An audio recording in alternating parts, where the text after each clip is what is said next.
Welcome back, everybody, to the Gaymer channel with murder on the Orient Express. Right, I need to look at the maps, the train plan. I'll look at the train. Oh, hello, here we go. Let's see, I've talked to Masterman, the Queen, these two, I've talked to Greta. I've talked to him, I've talked to them. Literally the only two left are the Americans. Okay, here we go. Nope, I've changed my mind, I'm changing my mind. I'm going to Foscarelli first. I need to fortify myself before I even think of tackling the doubtful Madame Hubbard. I'm sorry, but she gives me the creeps. Just okay, where was I? Oh yes. I need Foscarelli. Oh, I already searched it, doy. I searched it back when I did Masterman. Have the chauffeur's license in it. So, I believe he's in the salon car. At this table ahead of me, there he is. Finally, we get to you, Foscarelli. Monsieur Foscarelli.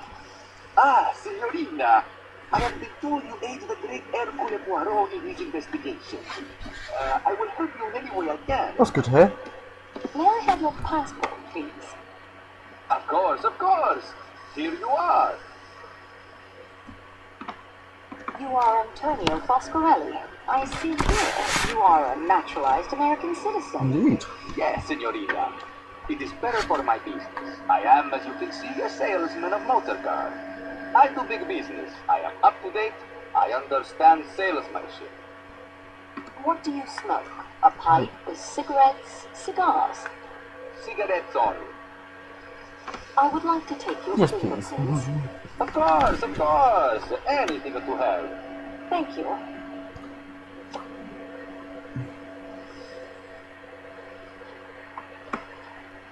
You travel frequently to and from the United States? Yes, for the past 10 years or so. So he's already... Did you ever come across Monsieur Ratchet? Never, but I know the type. Oh. Oh, yes. Bloody phone He ringing. is very respectable, very well dressed, but underneath it is all wrong. I should say he was a big crook. I give you my opinion for what there is. Funny how right you are. Your opinion is quite right. Monsieur Ratchet was Cassetti, the kidnapper. What did I tell you?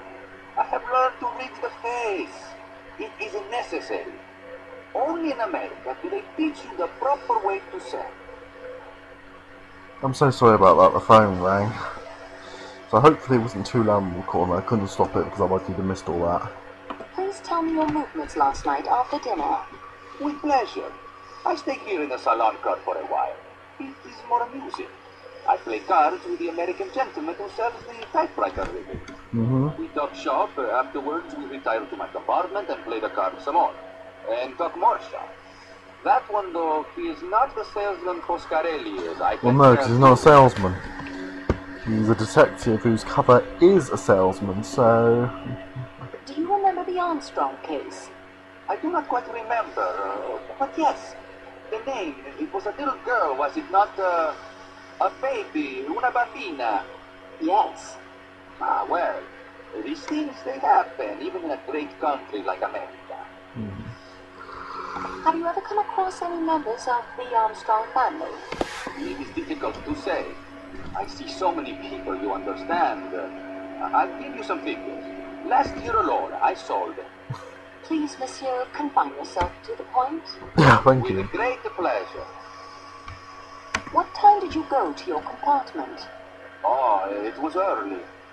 8:30 or so. Okay. What time did you stop playing cards in your room? Not yet 10 o'clock. That stuffed shirt of a valet who shares the compartment with me came back from attending his master. A miserable people, the English. Wow. Not sympathetic.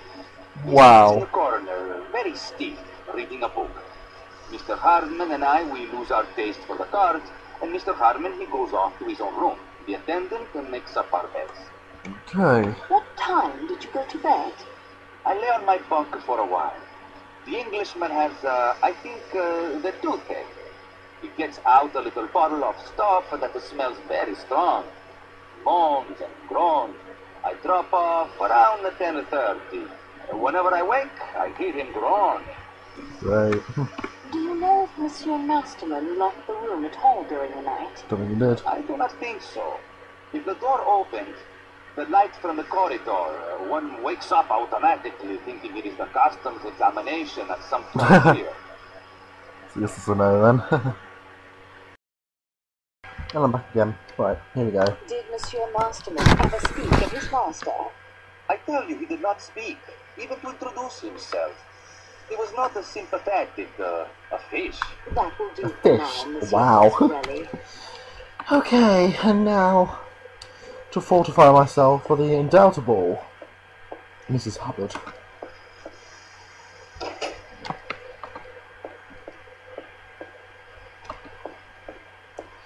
Bum bum bum bum bum bum bum bum. Okay. Wait. Okay, I need to fortify myself quickly. Here we go.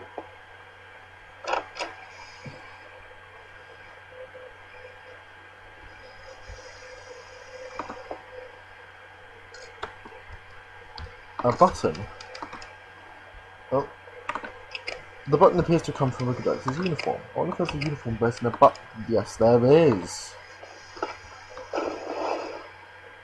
I'll put this into my scrapbook so I can take a closer look at it later. It's a letter. Let's have a look. Documents. Chatty letter. Mummy dear, Maxim's is level course, as do your beautiful grandchildren. Although we only have the one night before you sail home, but the memories you will visit with us to begin your tour will remain with us always. They are so looking forward to you taking them in on your last night in Europe and telling them another heartwarming bedtime story. They asked me to tell you that they particularly enjoyed the one about Hansel and Gretel, as I did when I was their age. This precious little Susie wonders if there's a recipe for baked witch. Isn't she clever? And darling Max Jr. wanted to go right out and shoot the big bad wolf and skin him to make you a warm winter wrap. I know you got the stories mixed up, but he's growing into such a little man. What troubles you had in Prague, Istanbul, the outrageous services at hotels, careless porters, beggars and the like, particularly after the incidents in London and here. Travelling outside America can be a chore, but I'm sure the American consulates, those oases of American values in far-flung lands, were able to help you sort things out. But just think, Mummy, inconveniences and unpleasant foreigners are all behind you now as you travel aboard the luxurious train. It's simply the easiest way in the world to travel. Just sit in the train until you reach Paris. I can't wait to see you again and hear all about the fun times you had aboard my favourite train in the world. Your loving daughter, Maureen. Interesting. Okay. I thought it was 8:36, but it's 34, I guess. Okay, here we go. Time to talk to the undoubtable Mrs. Hubbard. Here we go. Well, it's about time, I must say. Here I am with information Kill that me. will solve your mystery for you, and it's hours before you show up. You are helping that famous detective, or whatever he is, aren't you? Yes, madam, I have that honor. I would think you'd be more on your toes. In America, the police would have arrested the culprit by now on my evidence. Then let us proceed without delay. May I have your passport, please? My passport? What do you want my passport for? I'm the witness, not the murderer. What is wrong with you people in this country? This is Yugoslavia, madam. I am French. That's what I said. Your passport. Thank you. You are Caroline Martha Hubbard. Of Great Neck, is it? Long Island. That's what it says, doesn't it? Rude. You are traveling to Paris to meet your daughter? Yes, that I'm supposed to sail for home the day after tomorrow. Though, how can I do that stuck here? I'll never know. Did you hear any sounds coming from Monsieur Ratchet's room? Well, earlier I'd asked that Swedish lady, Mrs. Olson, if she had anything for a headache. She's a nurse, you know. Yes, I know. Poor soul, looking for my room, she'd opened the door to Mr. Ratchet's compartment by mistake. He laughed and said something not very nice, I think.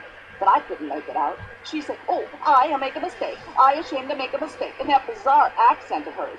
And he laughed again and said something about her being too old. The idea. My late husband, Mr. Hubbard, and I enjoyed conjugal relations right up to the very end. Anything else? After that, I heard snoring. Quite loud, like an airplane engine revving up. What color is your dressing gown?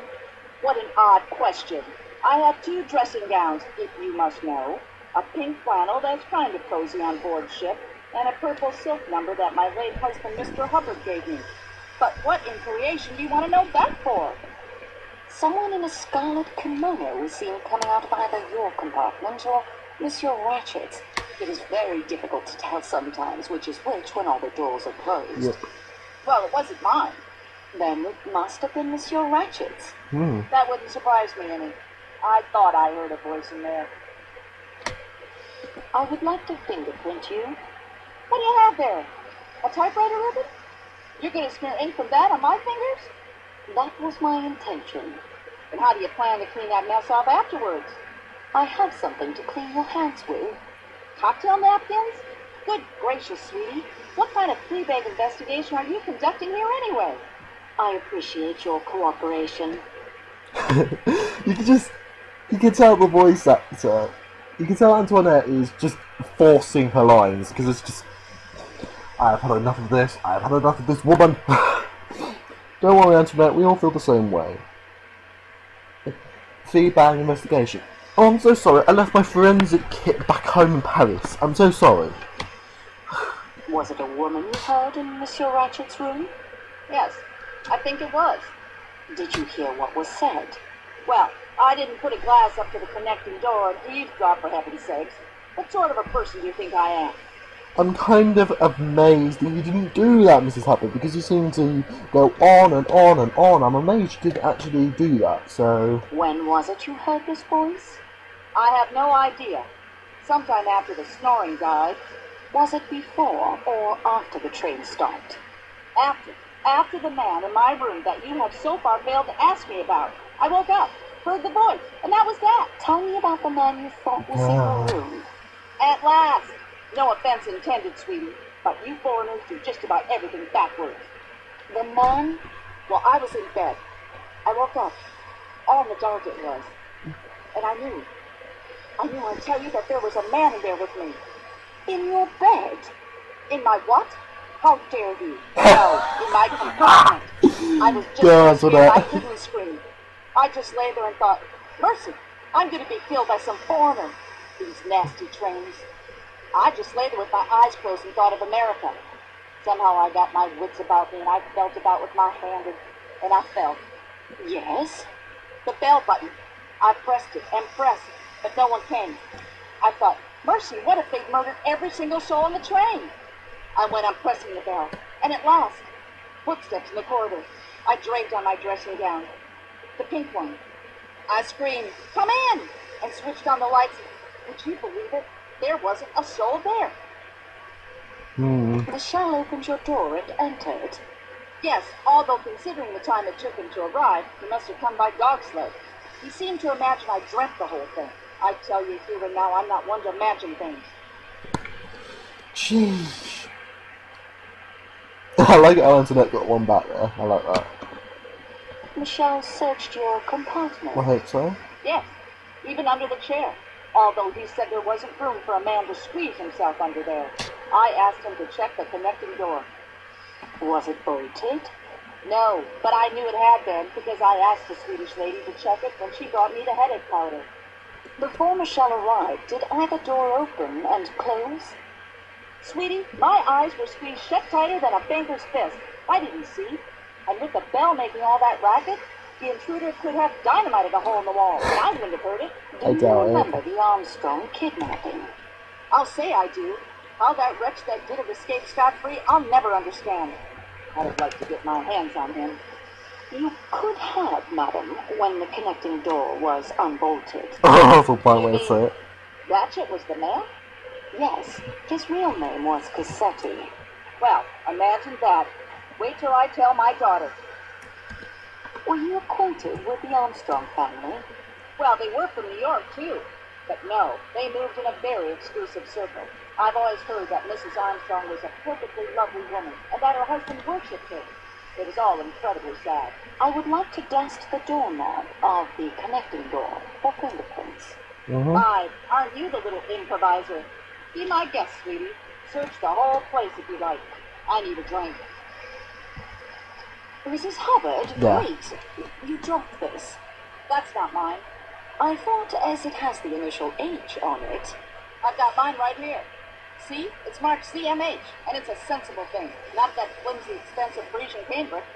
What good is a hanky you can't sneeze into? Suppose. Rude woman, I hate her. However, let us dust the doorknob. So, without further ado, get my base down. It has a fingerprint on it. Indeed it does. I obtained a clear print and have filed it. Good, good. So, we have survived that ordeal. By Jove, I hate that woman with a burning passion. Really, I hate her. Ugh. But we'll leave it there for today. So, thank you very much for watching. If you have enjoyed, make sure to leave a like, leave a comment, and subscribe to the channel. As always, I will see you in the next one. Take care, everybody.